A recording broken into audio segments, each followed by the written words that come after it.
This is Money B from the multi-platinum Grammy-nominated hip-hop band, Digital Underground.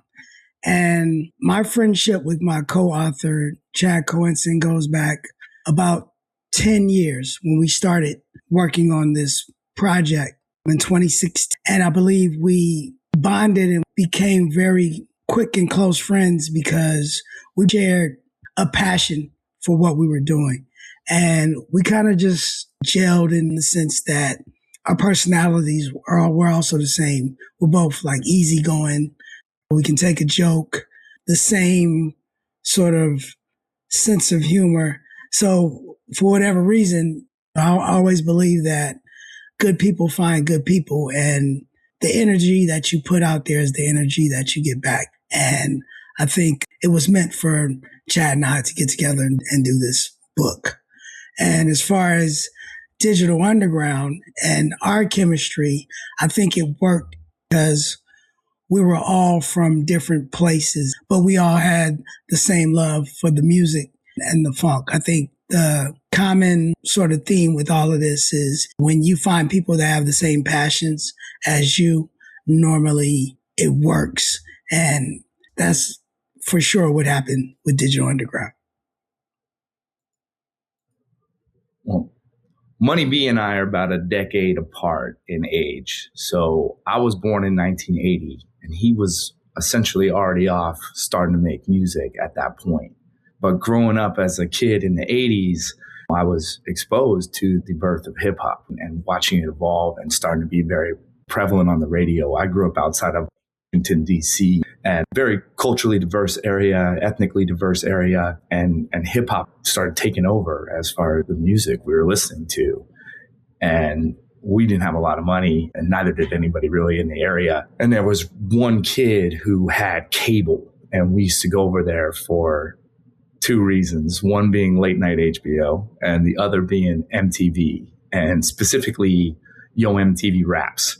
So I was actually there at his house for the world premiere of the Humpty Dance. And I remember seeing it and just being completely blown away, both by the humor of it and just something about the funk that just brought me in. And it was different than other hip hop at the time. And hip hop in that era was all about not being like another group. So every group was very distinctive. So Digital Underground really stood out to me.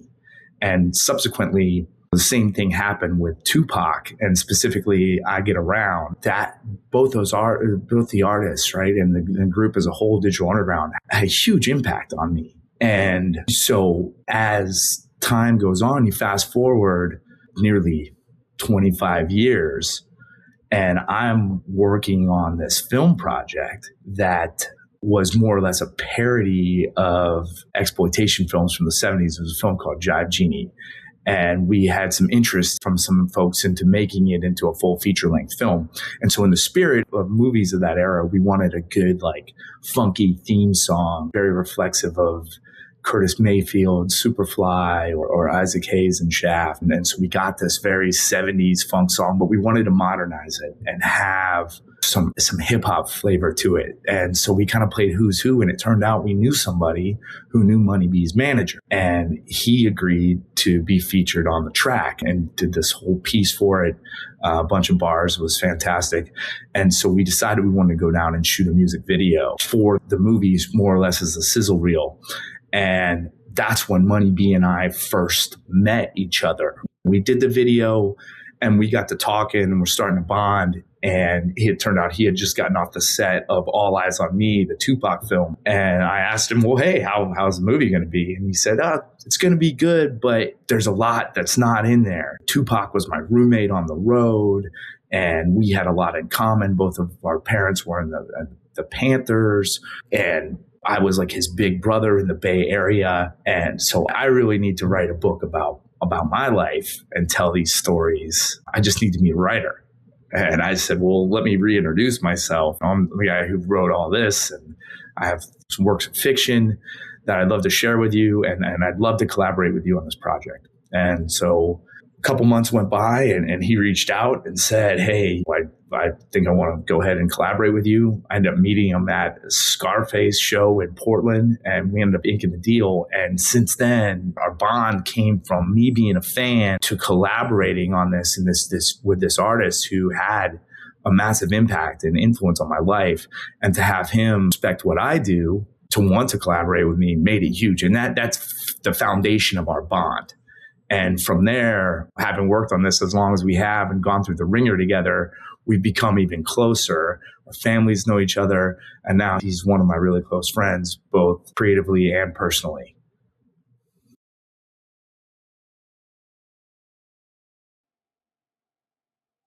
So both my parents, all three of my parents were in the Black Panther Party.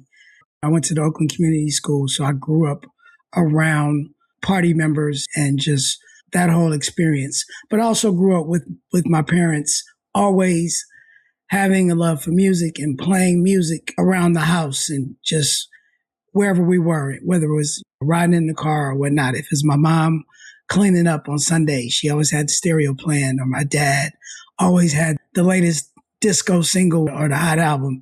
He always had it. So just growing up, always around music, I just developed a love and a curiosity for music and the artists that created it. So I would always pick up the records that my parents had and read the credits and see who played this and what singer was on that. And then they would tell me stories about what band this guy used to be in and who produced and da-da-da-da-da. As far as the influence from the Black Panther Party, we were taught as children from the teachings of the Black Panther Party was to not be afraid to ask questions, and curiosity was not frowned upon. So we weren't taught what to learn. We were taught how to learn. And it was always encouraged to be curious, to want to know more. So I've always been that type of person to where once I get into something, I dive all the way into it and I ask all the questions until I fully understand it. And growing up in the Black Panther Party, it was always about what was best for the collective. So being in a group, such a large group like Digital Underground, it was easy for me to fit in to that type of setting where the best decisions were made for the group. And I grew up where it was always what's best for the collective is what's best for all. So I believe that both growing up around music and growing up around the Black Panther Party, but both introduced to me by my parents, is how I became who I am. As I mentioned, I was growing up during the dawn of hip hop as it evolved from more the fun club style hip hop to really having consciousness in rap.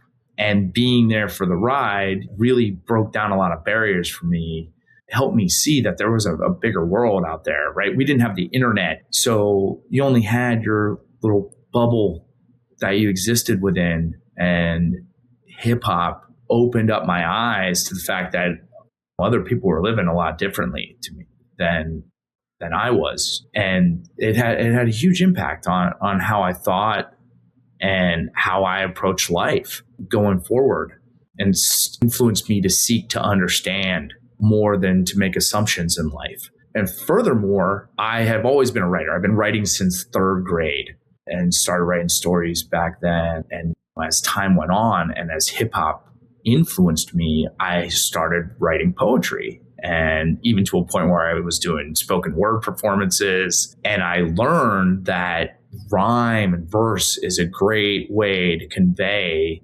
ideas, especially about topics deeper than oneself.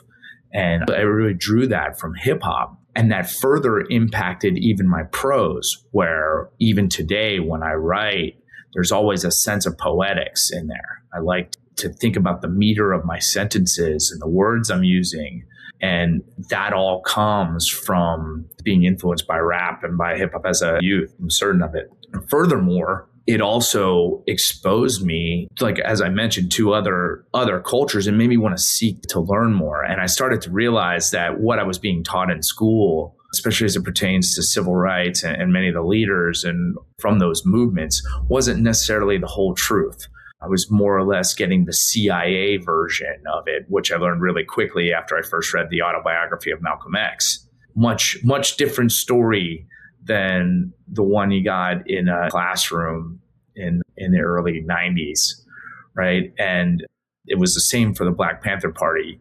We have the political and social justice side of it, but there was so much more the Panthers were doing for the community and really breaking down class barriers by doing things like the free lunch program and the Oakland Community School, and being very nurturing in a lot of cases, especially to youth. And Money B, he grew up for the bulk of his childhood attending the Oakland Community School and being in the depths of that community and in the Black Panther Party as a child. And so the opportunity to collaborate on this book with him was really a culmination of a lot of the foundations that have shaped me as a person and throughout my life. And so it was an honor to have the opportunity to bring that same consciousness and open the eyes of others by telling these stories and creating a book that's not only a journey through the evolution of hip hop, but also a journey through American history. And yeah, both of those things were deep foundations in my life and are now going to be something I helped create.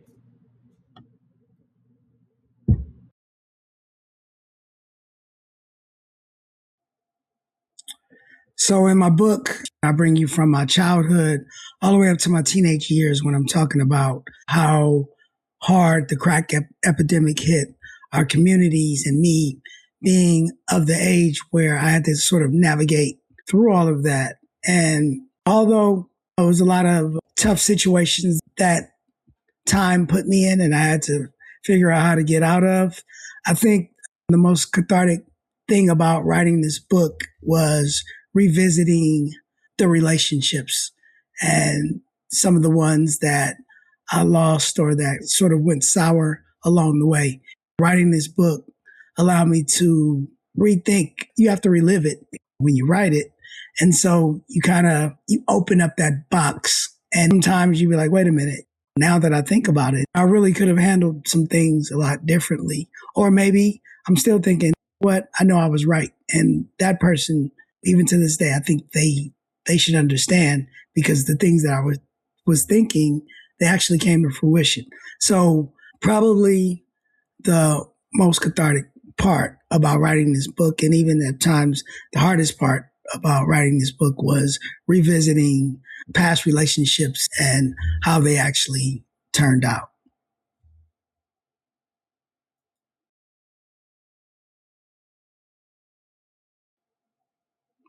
So this next question is pretty interesting, and it obviously, I've seen so many shifts in the music industry, and I've seen how certain things totally changed the music industry. And I see I'm being asked, or you guys are wondering, why I think that the East Coast, quote unquote, East Coast, West Coast beef was sort of a myth, which leads me to believe that you think that it was something that was organic and real, and that there was this whole coast of hip hop wanting to kill another whole coast of hip hop, which is crazy if you stop and think about it, right? Like, I'm originally from Philadelphia, Pennsylvania. My family is from my mother and my father. I grew up in Philly. My grandmother, I spent all my summers on the East Coast. How am I going to allow a magazine, Vibe magazine, make a story, and all of a sudden I'm supposed to hate my family? It was just all bullshit. It was really, and I don't know how old the people are who are listening to this, but it was a beef between Suge Knight, Sean Combs, Tupac, and Biggie. 4 people. That was it. And we, as a hip hop community, allowed magazines for sensationalism to paint it as if there was this divide, or that there was this super difference, and that because we make a certain style of music that we're not supposed to communicate and like people from the other side of the country, which was dumb. And if we were smart And if we did our homework and read, we would have learned that this is not the first time that this was introduced. The COINTELPRO actually created a rift in the beef between the Black Panther Party of the New York Panthers and then Huey P. Newton and the West Coast Panthers. And this whole thing of distrust and these people are doing this and saying this and blah, blah, blah, blah, blah, blah, blah. It was all dumb. It was all not real. It was made up. It was fabricated by a few hip hop magazines owned mostly by white people who did not care about the culture. In the end, if they did, they wouldn't have put it out there like that. But most people that I knew in the industry, it didn't mean anything. That's why I'm telling you it was fake, because I was friends with Busta Rhymes and DJ Premier and Guru from Gang Starr and A Tribe Called Quest. We were still doing shows together. I would talk to some of those guys on the phone, and not once did we ever have a conversation about, hey, bro, you live in Oakland. I can't talk to you no more. So idiot shit, to be honest.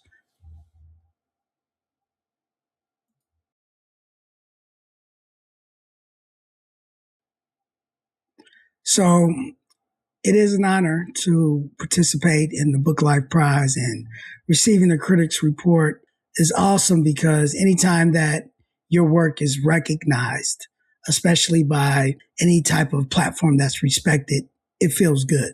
And I believe in what we've created and what we've done.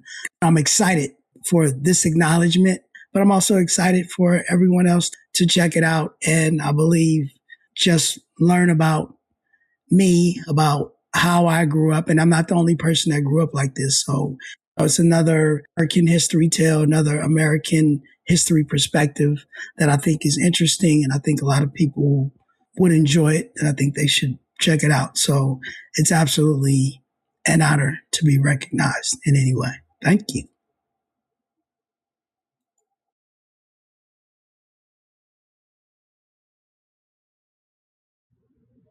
Participating in the BookLife Prize was incredibly inspiring for us, especially because it was the first time we'd let anyone outside of our inner circle read A D.U. Party Don't Stop.